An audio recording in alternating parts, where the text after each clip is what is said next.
మాకు రాదా భాష మాట్లాడమంటావా? హైదరాబాద్లో పెరిగినోని నేను. మాట్లాడమంటే ఉర్దూలా, హిందీలా, తెలుగులా, ఇంగ్లీష్లా పొల్లు పొల్లు తిట్టే తెలివి నాకు కూడా ఉంది. మాకు కూడా వస్తుంది భాష. హైదరాబాద్ గల్లీలలో పెరిగిన నేను. నువ్వేడో ఊరికెళ్ళి వచ్చినావు. సరే రా, పర్వాలేదు, నీ అదృష్టం బాగుంది, ముఖ్యమంత్రి అయినావు, చేయి. రోజు ఏడుచుడు ఎందుకు? మేము ప్రతిపక్షంలో ఉన్నాం, నువ్వు అధికారంలో ఉన్నావు. ఇక అంటారు చూడదు సామెత, కనకపు సింహాసనం మీద శునకం కూర్చోబెట్టినట్టు నిన్ను ఆడ కూర్చోబెట్టిన పాపానికి రోజు అరసుడే. రోజు అరిసి అరిసి అరిసి. నిన్న మొన్న కొడంగల్లో చూసిన. కొడంగల్లో ఆయన సర్పంచులు గెలిపించుకున్నాడంట. గెలిపించుకుంటే సంతోషంగా బువ్వ పెట్టాలి, 4 మంచి మాటలు చెప్పాలి. ఇక రాష్ట్రంలో ఉన్న పల్లెలకు ఫలానా చేస్తా, నేను ముఖ్యమంత్రి అని చెప్పాలి. రోజు అరసుడు. నాకైతే డౌట్ వస్తున్నది, ఎంత ఒరులుతున్నాడు, ఎంత అరుస్తున్నాడు అంటే, ఆ గీతమ్మ ఉన్నది ఆయన భార్య, ఆయనకి చెప్తున్నా, ఆమె చెప్తున్నా, నేను తల్లి గీతమ్మ జల్దీ కట్టే, లేకపోతే ఆయన ఎవరైనా కరిసినా కరుస్తాడు వీడు. ఎందుకంటే ఇప్పుడు రోజు అరిసి అరిసి అరిసి పిచ్చిలేసిపోయేటట్టున్నది, కరిసేటట్టు తయారైంది రోజు రోజుకు. నేనేమంటున్నా అంటే, ఏనుగు పోతుంటే మస్తు జంతువులు మొరుగుతుంటాయి, నక్కలు, కుక్కలు. మనం పెద్ద పట్టించుకునే అవసరం లేదు. మనం ఒకటే, కేసీఆర్ లాంటి ఏనుగు ఆయన ఎంత స్థాయి మనుషులు నేను మీకు చెప్పాల్సిన అవసరం లేదు. ఇలా ఆయన తిడుతా ఉన్నాడు తెల్లారు లేస్తే. ఒకరోజు ఆయన చచ్చిపోవాలని కోరుకుంటాడు, ఇంకో రోజు ఆయన కాలు ఇరిగింది అంటాడు, ఇంకో రోజు ఇంకేదో అంటాడు. అరే అయ్యా, నువ్వు ముఖ్యమంత్రివి, చెయ్యి. నువ్వు శపథాలు చేస్తున్నావు కదా, కేసీఆర్ నువ్వు మళ్ళీ లేకుండా చేస్తా, మళ్ళీ రాకుండా చేస్తా అంటున్నావు కదా.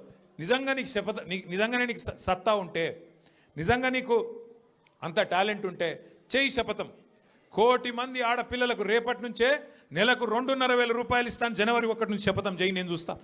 తులం బంగారం నేను జనవరి 1 నుంచి ఇస్తాను చెప్పు, శపథం చెయ్యి. చెప్పు. 4,000 పెన్షన్ సంక్రాంతికి వెళ్ళి ఇస్తా, 2 ఏళ్ళకెళ్ళి తప్పించుక తిరిగిన దొంగను నేను, కానీ ఇప్పుడు ఇస్తా సంక్రాంతికి వెళ్ళని చెప్పు దమ్ముంటే. గా శపథాలు చెయ్యి. వీటితో ఏమవుతుంది? నీ ఉపన్యాసాలు, ఊకదంపుడు డైలాగులు ఏమొచ్చేది ఉన్నది వాటితోని? నోటి తీట తిరుగుతుంది తప్ప ఏం రాదు. మాకు రాదా తిట్టనికి? మాకు కూడా వస్తుంది, కానీ నీకు కాదు. నీ కుర్చీకి గౌరవం ఇచ్చి ఊకుంటున్నాం. కానీ ఒకటి మాత్రం నేను పక్కా చెప్తున్నా, దయచేసి మిమ్మల్ని అందరినీ కూడా కోరుతున్నా, మీరు మాత్రం హైదరాబాద్ జనాలకు మీకు పాదాభివందనం చేసినా, నేను ఏం చేసినా కూడా తక్కువనే నేను. ఎందుకంటే మామూలు విషయం కాదు. హైదరాబాద్ చరిత్రలో ఎన్నడూ వరుసగా 2 సార్లు, ఒక్కసారి కాదు, కార్పొరేషన్ ఎన్నికల్లో ఎవ్వలతో సంబంధం లేకుండా డైరెక్ట్గా టీఆర్ఎస్ పార్టీని, బీఆర్ఎస్ పార్టీని మీరు గుండెల్లో పెట్టుకొని గెలిపించి మమ్మల్ని మళ్ళీ కార్పొరేషన్ 2వ సారి కూడా మా చేతిలో పెట్టింది. అట్లాగే మొన్న శాసనసభ ఎన్నికల్లో కులం లేదు, మతం లేదు, అన్ని కులాలు, అన్ని మతాలు, హిందువులు, ముస్లింలు, క్రిస్టియన్లు గుండెల్లో పెట్టుకున్నారు గులాబీ జెండాను. 24 సీట్లు హైదరాబాద్లో ఉంటే 1 సీటు కూడా మీరు కాంగ్రెస్కి ఇయ్యలే. ఒక్కటంటే 1 సీటు ఇయ్యలే కాంగ్రెస్కి, నమ్మలే మీరు. అట్లాగే 1 సీటు అడ్డిమారి గుడ్డి దెబ్బలో బీజేపీకి పోయింది, 1 సీటు తప్ప మొత్తం సీట్లు బీఆర్ఎస్కే మీరు అప్పచెప్పిండ్రు. మీకు అందుకే పాదాభివందనం చేసినా తక్కువనే, మీరు చేసిన మరి మేలుకు. నేను మీకు ఒకటే మాట ఇస్తున్నా, శేర్లింగంపల్లి నియోజకవర్గంలో గత 10 సంవత్సరాల్లో కేసీఆర్ గారి నాయకత్వంలో 10,000 కోట్ల రూపాయలతో మనం అభివృద్ధి కార్యక్రమాలు చేసుకున్నాం.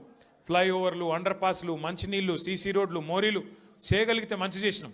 1,00,000 డబుల్ బెడ్రూమ్ ఇల్లు కట్టిన మొత్తం హైదరాబాద్ కలిపి, అందులో శేర్లింగంపల్లికి కూడా ఒక 4,000 వచ్చినాయి. సరే, పిండి కొద్ది రొట్టె ఇంకా కూడా చేయాలని ఉండే, ఈసారి చేద్దాం ఇంకా అన్న ఒక ఆరాటం ఉండే. కానీ ఇవాళ కాంగ్రెస్కి అధికారం వచ్చింది. ఊర్లలో ఉండే ప్రజలు వీళ్ళు చూపెట్టిన ఆశలకు మోసపోయి వాళ్ళకు ఓట్లేసిండ్రు. ఓట్లేసిన వాళ్ళే ఇవాళ బాధపడి సర్పంచ్ ఎన్నికలు వస్తే మళ్ళా మంచిగా కాంగ్రెస్కు బుద్ధి చెప్పి 40% దాకా సర్పంచులు మనోళ్ళని గెలిపించినారు. రేపు నిజంగా మార్పు అంటే ఒక ఇది మార్పుకు సంకేతం. నిజమైన మార్పు ఊర్లలో స్టార్ట్ అయింది. హైదరాబాద్లో కూడా చాలా అవుతుంది. ఎందుకంటే చూస్తున్నారు అందరూ, నిజంగా వీళ్ళతో ఏమైనా అవుతుందా, ఏమైనా చేస్తారా అని. ఒక్కసారి మీరు ఆలోచన చేయండి, ఎట్లున్నది ప్రభుత్వం. ఇవాళ రెవెన్యూ మంత్రి కొడుకేమో గుండగాళ్ళని వేసుకపోయి ఇవాళ భూముల మీద పడ్డాడు, భూములలో పడి కబ్జాలు చేస్తున్నాడు. ఆయన మీద పాపం ఒక ఆయన ఎస్ఐ గారు, ఎస్ఐఓ సిఐఓ, ఆయన ఇన్స్పెక్టర్, ఆయన హబీబుల్లా ఖాన్, ఆయన పేరు హబీబుల్లా ఖాన్ అని చెప్పి నిజాయితీ గల పోలీస్ ఆఫీసరు రెవెన్యూ మంత్రి కొడుకు దౌర్జన్యం చేస్తుంటే, భూముల కబ్జా చేస్తుంటే ఆయన మీద కేసు పెట్టిండు. కేసు పెడితే ఇప్పుడు ఆ పోలీస్ ఆయన తీసుకుపోయి ఎక్కడో లూప్ లైన్లో వారేసిండ్రు. హబీబుల్లా ఖాన్కు ఇలా నిజాయితీగా పనిచేసినందుకు నజరానా ఇచ్చిండ్రు. ఏం నజరానా ఇచ్చిండ్రు? తీసుకుపోయి ట్రాన్స్ఫర్ చేసి ఎక్కడో ఊరవతల వారేసినారు. అట్లే ఇంకో మంత్రి బిడ్డ చెప్తున్నది, తుపాకీ పెట్టినట పారిశ్రామికవేత్తలకు తలకు. ముఖ్యమంత్రి గారి ఇంటెనక గెస్ట్ హౌస్లో తుపాకీ తలకు పెట్టి పైసలు వసూలు చేస్తున్నారు. ఇక ఇట్లా తయారైంది. ఇక మీ ఎమ్మెల్యే ఉన్నాడు, పేరేమో గాంధీ, చేసే పనులన్నీ గాడిసే పనులు, ఒక్కటి సక్కడి పని లేదు.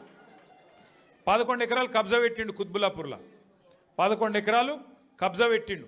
మొన్న మనోళ్ళందరూ పోయినరు కబ్జా పెట్టి. ఇప్పుడు ఆ కబ్జా పెట్టిన భూమి కోసం మీరు గెలిపిస్తే బీఆర్ఎస్ పార్టీలా అందులో పోయి జొరబడ్డాడు. ఎంత గలీజ్ అంటే పరిస్థితి.